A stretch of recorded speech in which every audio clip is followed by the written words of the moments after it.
But this doctor was practicing for 16 years, but he wasn't allowed anymore.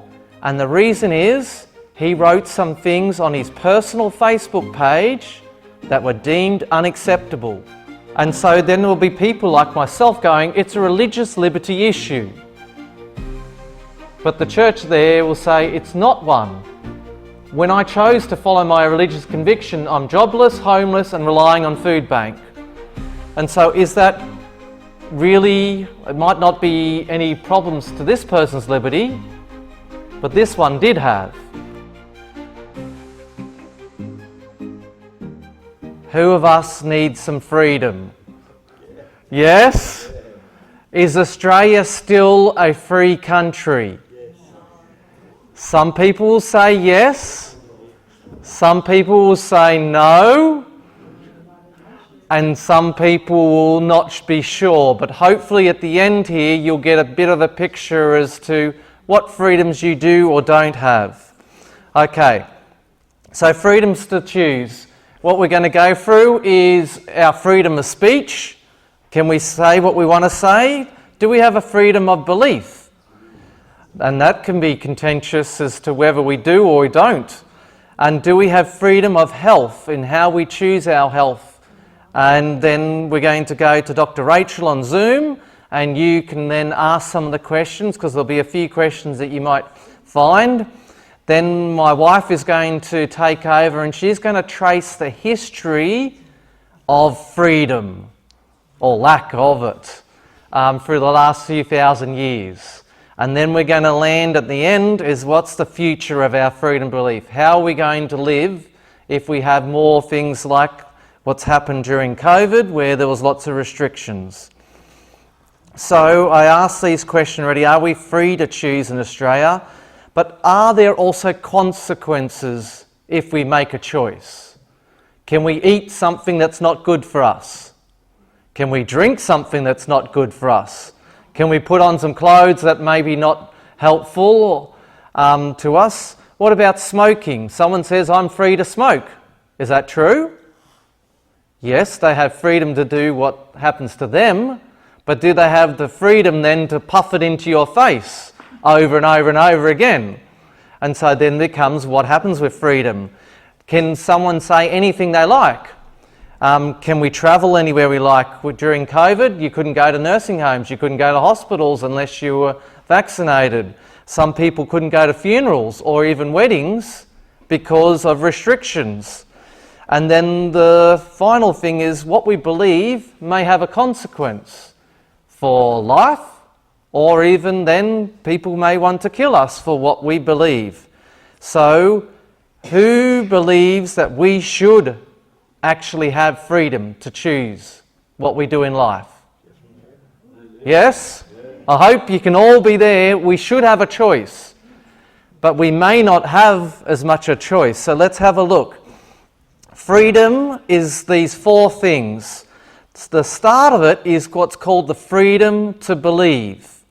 It lies at the core of all human rights and freedoms.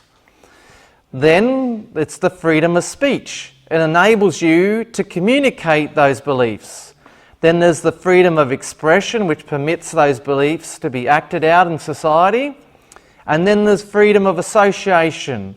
It allows those of like mind to form groups, communities, organisations, governed by a common conviction and exercise those rights together. So you might have the Bowls Club, and you may have the Lions Club, you may have churches, you may have the pub. They're all associations that can be there, but what joins them together, underlying all that, will be some sort of common belief and how they express it. So let's have a look at then the freedom of speech. Okay, we've had a lot of laws about hate speech and so on, and they say we should have a limit.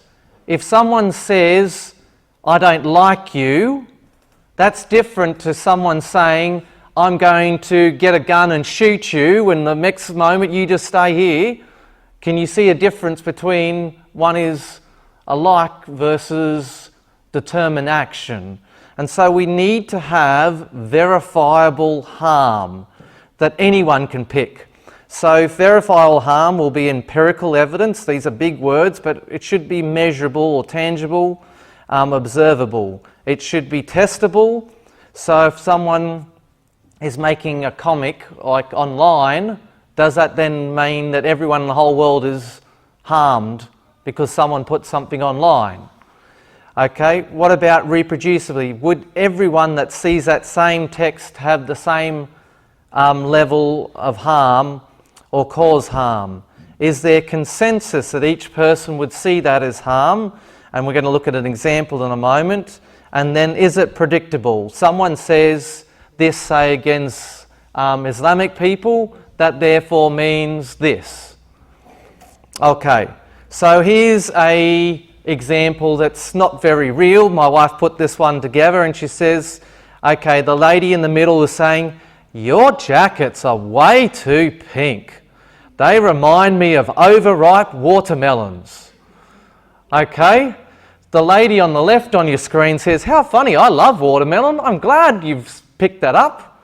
The other person goes, how cruel. That's abusive. That's harmful. Okay, so two reactions, same thing. Okay, so now we have to go through the evidence and say, is this person actually harming that person? Is it empirical? Is it testable, falsifiable, reproducible? Is it consensus and predictable? And it fails all those tests because it doesn't give the same result for every single person that is there. Now I want to take you to a doctor down in Melbourne. His name is Dr. Jerif Coe, and he had the incorrect opinion according to APRA. So APRA is the board that supervises nurses and doctors, myself as a physio and so on, and they then try to safeguard the community, which is what we do need. But this doctor was practicing for 16 years, but he wasn't allowed anymore, and the reason is he wrote some things on his personal Facebook page that were deemed unacceptable. 6 years later, he gets to find out he's no longer allowed to practice medicine because of what things. These posts were seen as denigrating, demeaning, slurring other medical practitioners. Not that they were harmed, but they could be harmed. Okay? So he didn't have anything wrong with his medical practice. So his opinion, which he wrote on his page, was abortion is as murder. He describes colleagues who perform them as butchers and contract killers. And should he be allowed to date, then should he be allowed to practice medicine? He said COVID public health measures were, like in 2020, should be remembered as the year when the face mask replaced the tinfoil hat as a symbol of paranoia hysteria. You should be then struck off the books, not allowed to practice medicine and help anyone else, according to what was determined. He made a comment that gender transition of kids would cause permanent brain and bone altering, sterilising disfigurement of healthy young bodies. And he put to the panel that this is the opinion now in the UK and now here in Australia, but that was seen as being against certain sectors of the community, and then he was then not allowed to practice medicine. So this is what can happen with free speech. They took his posts for the last, I think about 10 years, went through every single one of them and said, you know, where was it published? It was Friends on Friends. And then they said, sorry, you're not allowed because of the Australian Medical Association Social Media Guide. So even though it's in his private life isn't considered very private. You're always a doctor. And so can you see, we say we have freedom of speech, but only if you're saying the things that are allowed to be freely said. So we have this tension. There's people that are Christians and they'll say, I'm teaching biblical morality.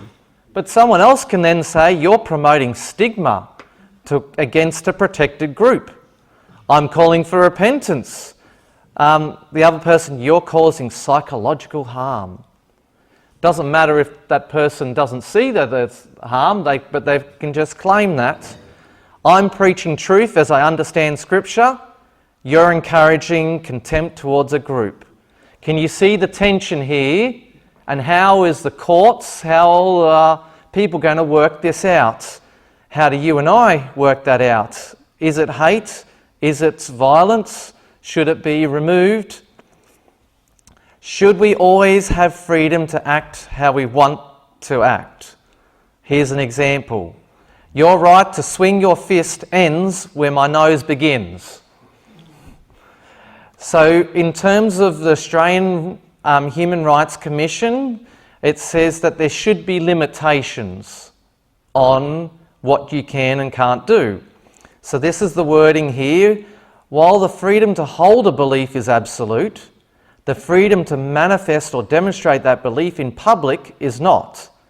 Actions carried out in the name of belief, such as public worship, religious practices, wearing of specific garments, are subject to reasonable and justifiable limits.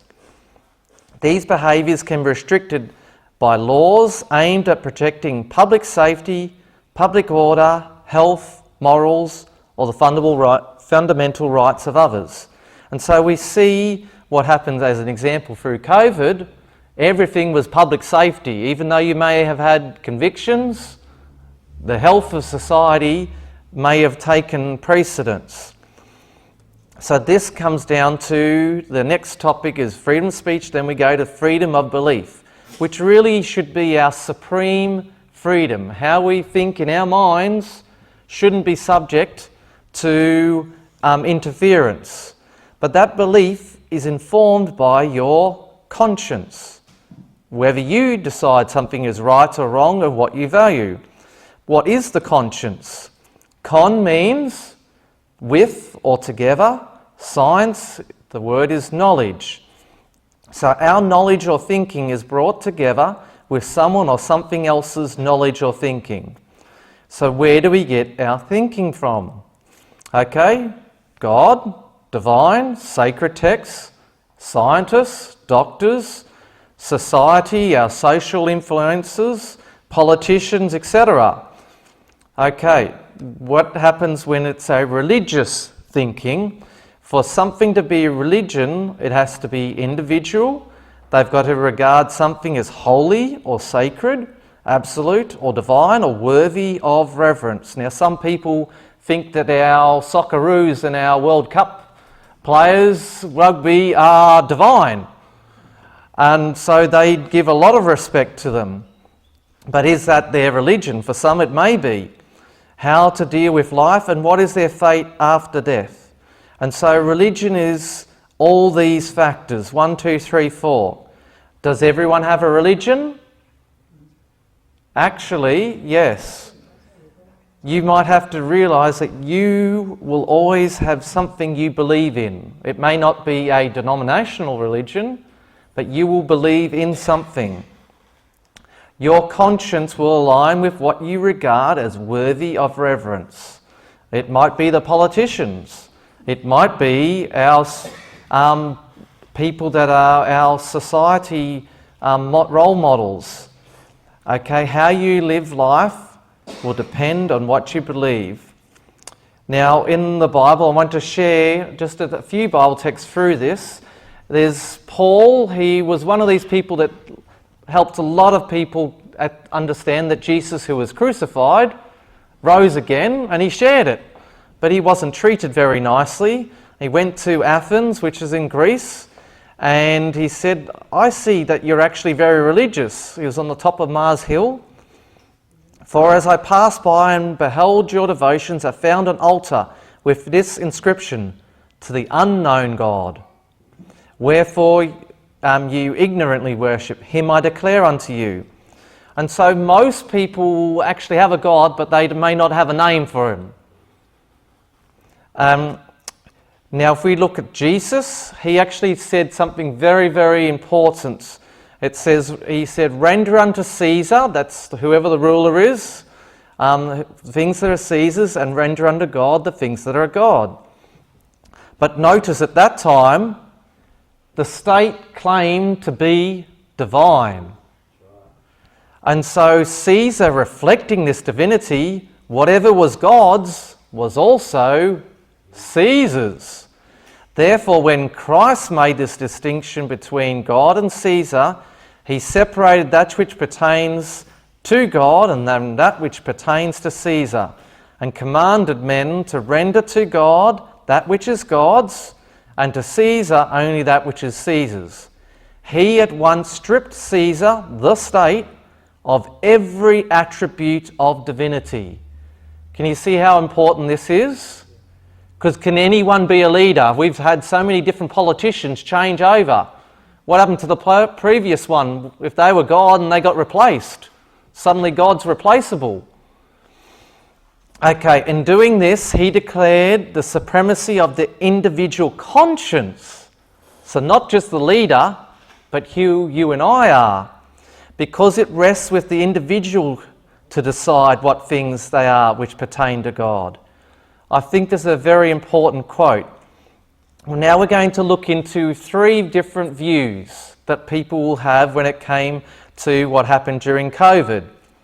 Okay, there's people that believe in God. You may not, that's okay. There's people that believed in themselves as worthy of regard, and there's people that regarded the experts as worthy of regard. Now, if we go through this actual bit, God is the expert, and that's in the Bible text there. He designed our immune system to work. Humans make mistakes, but not God. But then if yourself is, I'll make my own immune system work. Or the experts have to make my immune system to work. The experts can't make mistakes. Someone who believes in God will say humans can be motivated by money leading to evil. And then the self person will say, well, others are motivated by money and they're evil, not me. I'm right. I don't have any biases whatsoever. And the experts are only out to do us good. Okay? People can believe that the vaccine combines materials, and in the Bible it uses a term called pharmakia or pharmacy, and it's around medication as well as anything that's witchcraft and the Bible says that it deceives the nations. It brings all the nations together, while other people say, well, I'll come up with my own formulations, I'll do my own treatments, or no, whatever the doctor says, whatever the health professional says, that's what I'm going to follow. Now, people might jump around between all of these, but really you're going to be more or less in one of these camps. My body is not my own, it's the temple of God. My body is my own, don't mess with me. Or I submit my body to the scientist and the collective. So then the beliefs come out. Okay, how do we believe it? We trust God, we submit to God over submission to mankind. We trust ourselves, and we will do that over any mankind. Or we'll trust the human experts, and submission to mankind is submission to God. So in this one, if you follow God according to your conscience, during COVID, you had your actions restricted. If you followed self and you worked it out, you could also have your actions restricted. But if you went along with whatever the government said and whatever the doctors said, you could have your beliefs maintained. Can you see how what you believe made very different consequences? But all of these people will say that these are my religion. It's what they believe. It's how they considered who they regard as worthy. So when it comes to the law, I've had to learn a few different things, but they've actually added that religion is a set of practices, not just individual now, but performed by a formally recognised group of people. So then the law has to work out, is your belief a genuine religious belief and sincerely held? because lawyers are not theologians. They don't have a record of how you live out your beliefs. So they then go, okay, what are the beliefs? Are they genuine and sincere? And they go, without expert opinion, they're going to either be God and know all your motives, which is like the Spanish Inquisition, and just put you in trial because they know, or they're going to have to go by whatever those denominations might now say. And so we actually have where there's these formalised groups, but to be formally recognised as a group, you need to get that approval from the government. And so can you see how this becomes problematic if you may not have a group that doesn't want to necessarily go by everything the government says? Or the experts within that religion or group may have a different view, or just agree with the government because of tax status or tax deductibility. And so the law will then look at, is there an expert from that group that can verify the individual's sincerity? So now I want to share a little bit of my own journey. I worked as a physio down the Gold Coast, and I put in an exemption, like 2,300 people, against having the vaccine. This is the form that you had to then tick. I'm unable to receive any COVID-19 vaccine due to a genuine held religious belief. And so they said, is it a deeply held religious belief? Is there an affiliation, a connection, notice this now bit, to a religious group? So that doesn't just work on what I believe and what I state, because quite a number of people said, hey, I'm not connected to anything, but these are my beliefs. But they didn't accept that. You needed to actually have a letter from a religious leader to actually tell that I can confirm. Okay, so I put in this as well as sharing about other health issues that I've had. And I found online, this is on a right freedom of information. They actually said, yes, this is what they actually ticked. I say, does this person get an exemption? With conditions, no conditions? And so I would have been down this list. It says, you know, right to equality, right to life, protection from torture. So these are all our human rights. Freedom of thought, conscience, religion and belief. Great. I'll be right. Because I have a letter from a retired minister that said, I have a deeply held belief, I should be exempt. And so they ticked which ones should be actually there. The problem is, on their sheet, they said, the Department of Health did not recommend any religious exemptions be approved.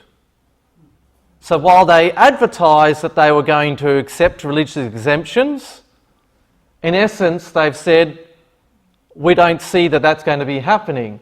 And it says, does the proposed decision strike a fair balance between the impact on human rights and the need to contain, respond to the spread of COVID-19 in the community? And so they said, the need to protect life and ensure the readiness of the health system outweighs the impact of the employees' human rights. The proposed decision is compatible with human rights. So suddenly all these people that was from the Gold Coast that had these exemptions were no longer able to have exemptions.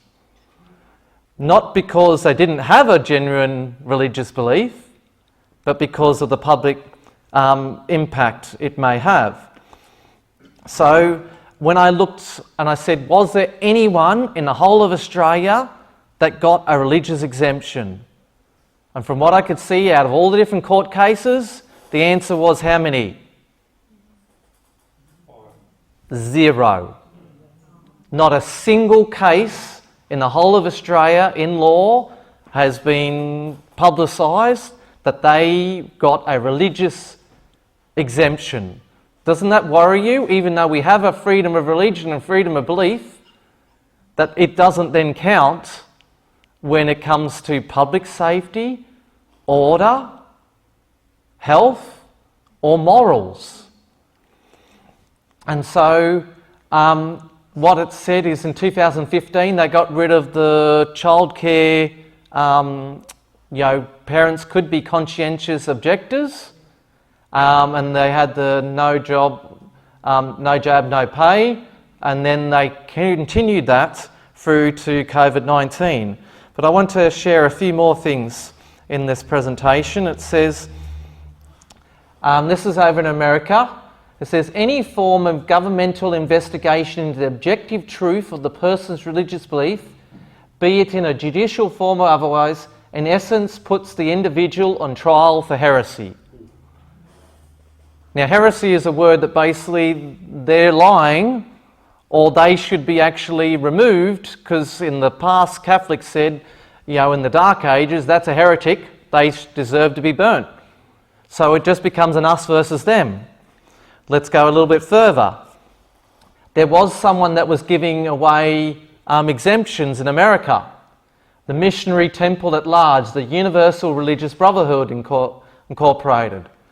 But when they got investigated, they found that their local schools were not familiar with the temple. They didn't have any formalised organisational structure. They didn't have any religious services, and they operated out of someone's home. The temple, in other words, is nothing more than a mail-order church. And so this is the other side of it, where people then set up a religion just to end up where they want to have. And so that was that religion then was deemed not accurate. But this is very interesting. This is now New South Wales Supreme Court in a court case. It says, the plaintiff's religious beliefs, which I accept as generally held, would appear to depart from the public statements made by the Catholic Church in response to the pandemic. So now, even though that person believes and is a religious adherent, because the Pope says something different, they didn't actually have there. And so this is what they said. The council said he was a conscientious objector. That is, his objections to the vaccine derived from his own conscience, not from his church. And so can you see that where churches were meant to protect their own, may not be doing so? And so here's an example. This person was working in pathology. They got asked for an exemption. They got a letter from their pastor. They gave also information on what the church believed. And then at the end point it said, upon reviewing the documentation that's been made available by the church, it is clear that the church provides a pathway for you to be vaccinated. So therefore he couldn't have any exemption. And so when it says we've got a religion of these three groups, in essence, that person that finds self can't be a religion. These ones, the religion all aligns with the government. And then this one who says they have a religion, well now, actually, you don't have a religion. And so then there will be people like myself going, it's a religious liberty issue. But the church there will say, it's not one. When I chose to follow my religious conviction, I'm jobless, homeless, and relying on food bank. And so is that really, it might not be any problems to this person's liberty, but this one did have. Okay?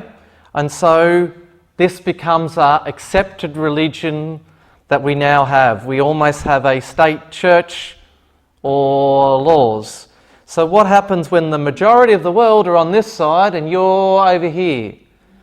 Not a nice place to potentially be, but there were quite a number of people here that felt very alone in terms of following their conscience.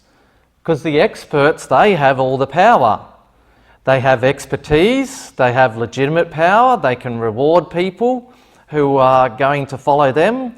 They have coercive power, so they can deny benefits and punish people. And they are connected with many more people, so you can feel very underpowered, would you not be? Very vulnerable. Going against the experts will lead to a loss of freedom. And so during COVID, as an example, because this will be like how it can happen in the future, We had health experts join together with political experts, theological experts, merchant experts, and information experts in terms of the media. I actually found this week in doing this, it was a bit traumatic to go, look through the different news articles and so on. I found a lot of the modelling that was done for how many millions of cases would die here in Australia was actually done by a vaccine modelling place in London. And where do you think their money came from? Came from World Health Organization, which also then came from pharmaceutical companies and Bill Gates and Melinda Gates Foundation. And so if the pharmaceutical companies have their modelling that does what they want it to say, does this become where there's some bias? Okay, here is a very interesting quote. It's been going around and around for me. It says, yielding of the individual conscience to the will of the majority becomes despotism. I don't know whether you know what despotism is. I had to look it up. A despot is someone who has unchecked authority, no constitutional constraints. He can suppress, or he or she, individual rights, and they can enforce them with fear and oppression. They have complete decision-making power that cannot be effectively challenged, and there's no rule of law.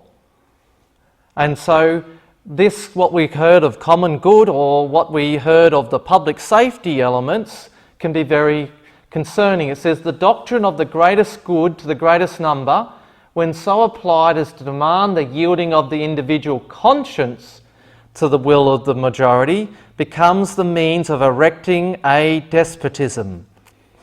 The theory that the majority must rule is a very plausible one in this day. Mind you, this was written 1890s. So very interesting. And and they were dealing with vaccine issues then. The same things go round and round. Okay, a correct one so far as concerns matters in which all have common interest and which are subject to human control. But it does not apply, this majority principle, within the sphere of rights. It is also a fact that the majorities in this world are made up not of leaders or persons of independent judgment, but of followers.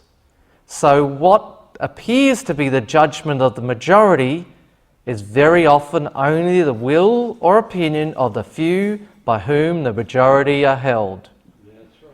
Now, does everything that Anthony Albanese say is something you believe in? No, they didn't consult you, did they?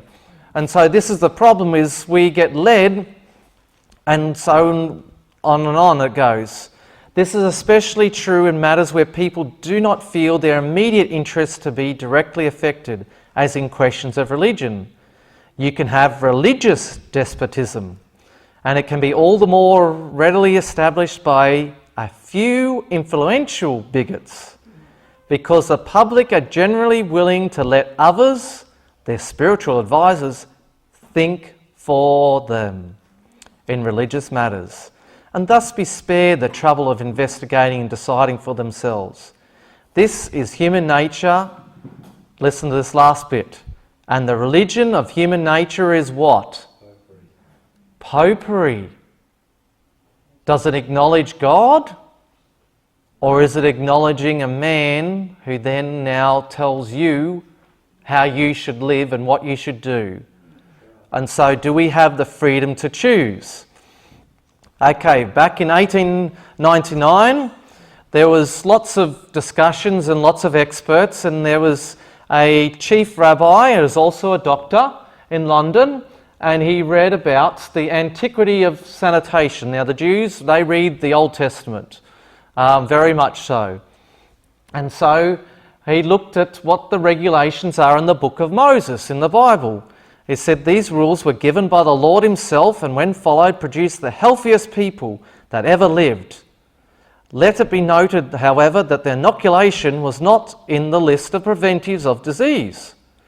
And then it goes on to say, to fill one's body with death, as in dead things from like vaccine as a means of warding off death is unscriptural and unscientific. I wish I knew about this quote. I would have put it in because I didn't realise how many of these things have gone before.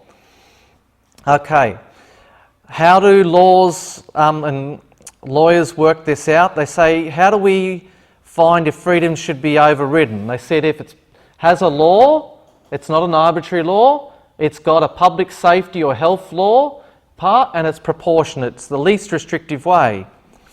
But what happens if we consider that there's not just human laws, but God has laws? He has health and moral laws. Do the lawyers then look at that as part of how we live? What about if He has public safety orders, like our 10 Commandments? If everyone followed those, obviously we would have a lot safer place because people wouldn't be stealing. People wouldn't be killing each other. People wouldn't be taking wives off each other. They wouldn't be coveting. Imagine a society there. That would be heaven. But what about proportionate laws? God actually says of every tree in the Garden of Eden you may freely eat. So He actually gave where people have many more freedoms. What did Satan want to give? Is one tree where if they ate, which Adam and Eve did, they had consequences, and then they surrendered much of their freedoms and they became addicted. But all of us don't need to follow the same path where we've all done wrong, haven't we? We've all eaten something wrong, made some wrong decisions, but God did die to save us and redeem us and cleanse us and give us a new start. And so this is where, hopefully, with this presentation and when you talk to Rachel in a few moments, you can see God actually says His words. They had 1 million people in the desert. When they followed His words, they healed them. He delivered them from their destructions. They didn't need any of these doctors. And so God also says via Solomon, if you pay attention to my words, these words are life to them that find them and health to all your flesh. So what's the issue here? Okay, Jesus says there's light has come into the world and men love darkness rather than light because their deeds are evil. Why isn't there thousands of people here? Why more want to learn this? It says, people that do evil hate the light, neither cometh to the light, lest their deeds should be reproved. But there is a lot of people still, and I hope you're one of them, that you shall know the truth, and the truth shall make you, what is that word? Free. To have freedom of speech, belief and health, you need to know what you believe, not have someone do the thinking for you. Is it God who's the source of your belief? Is it yourself and you're making your own life up? Or is it just other experts? You'll need to see where your beliefs are affect every aspect of your life. So my challenge to you is to choose truth, seek for truth, find truth, keep looking for what is light. Don't just go and take someone's expert.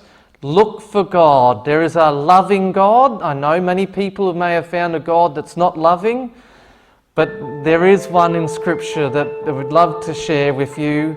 But if you don't want to accept the truth of the light or God, you will find there is plenty of strong delusions. There are plenty of lies by experts that are smarter than us for you to believe. And my prayer is that you don't fall for that.